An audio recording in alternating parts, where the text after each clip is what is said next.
Білесіз бе, егер аят әл-Күрси аятын үнемі оқып жүрсеңіз, періштелер адамды қорғау үшін не істейді? Неліктен шайтан бұл аят түскен кезде тастармен соғылған? Және не себепті 70 000 періште жерге түсті? Бұл аятта Алланың ең ұлы есімі Исмул Ағзам жасырылған. Оны оқыған адамның дұғасы тез қабыл болады.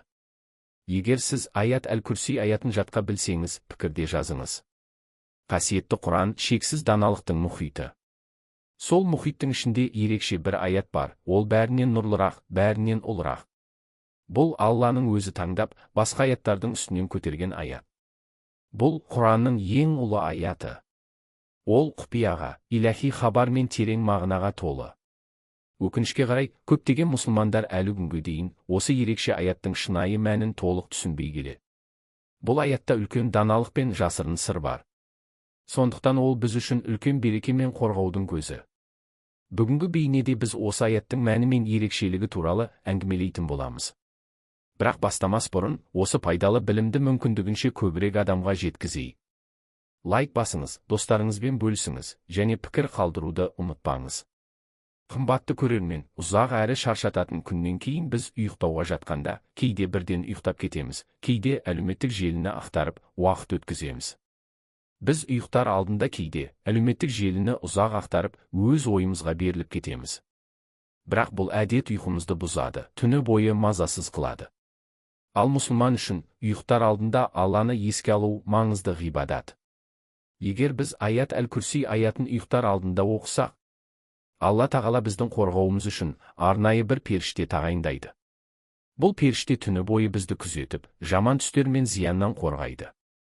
Сондықтан біз Алланың қорғауында тыныш әрі аман ұйықтаймыз. Құрметті көрермен, Құранның әрбір сөзі бір ғажайып. Ол адамзатқа арналған толық нұсқаулық. Бірақ кейбір аяттар ерекше рухани тереңдігімен дараланады. Солардың бірі аят әл-Күрси. Бұл аят Алланың абсолютті билігін, білімін және құдіретін қысқада терең сипаттайды. Ол Құрандағы ең ұлы аяттардың бірі деп кеңінен мойындалған.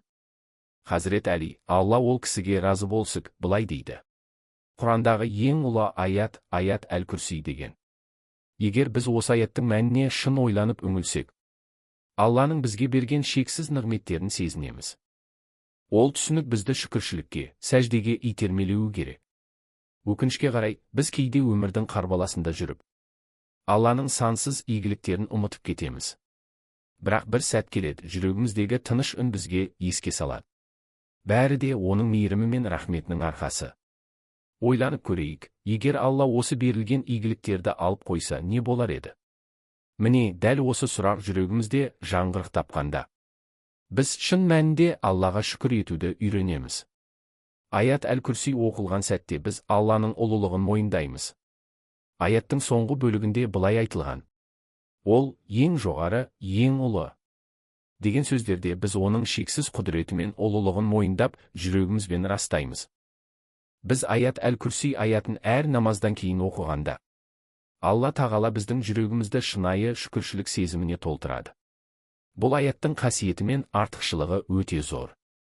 Пайғамбарымыз Мұхаммед оған Алланың игілігімен сәлемі болсын былай айтқан: Кімде-кім әр парыз намаздан кейін аят әл-Күрси оқыса, оның жәннатқа кіруіне тек өлім ғана кедергі болады.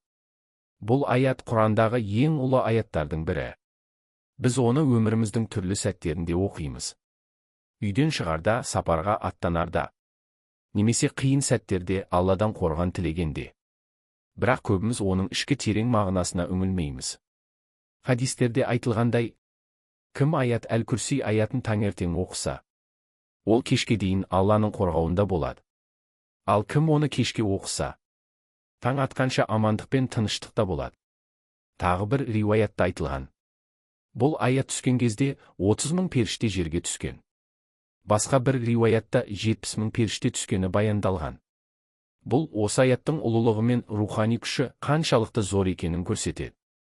Пайғамбарымыз оған Алланың игілігі мен сәлемі болсын Миғраж түні жайлы әңгімелегенде сахабалар одан сұрады: Уа, Расулаллах, Құрандағы ең ұлы аяттар қайсы? Сонда ол айтты: біріншісі аят әл-Күрси, екіншісі Ясин сүресі, үшіншісі Ихлас сүресі, Тағы бір хадисте пайғамбар оған Алланың игілігі мен сәлемі болсын былай айтты. Мен Алладан аят әл-Күрси туралы сұрағанда, ол айтты: кім бұл аятты өмірінде бір рет болса да шын ықыласпен оқыса, ол менің дидарымды көруге лайық болады. Хазірет Әли, Алла ол кісіге разы болсын, жеткізген хадисте пайғамбарымыз Мұхаммед Алланың оған игілігі мен сәлемі болсын былай деген: кім аят әл-Күрси аятын өз үйінде оқыса, сол үйге 30 күн бойы шайтан кірмейді.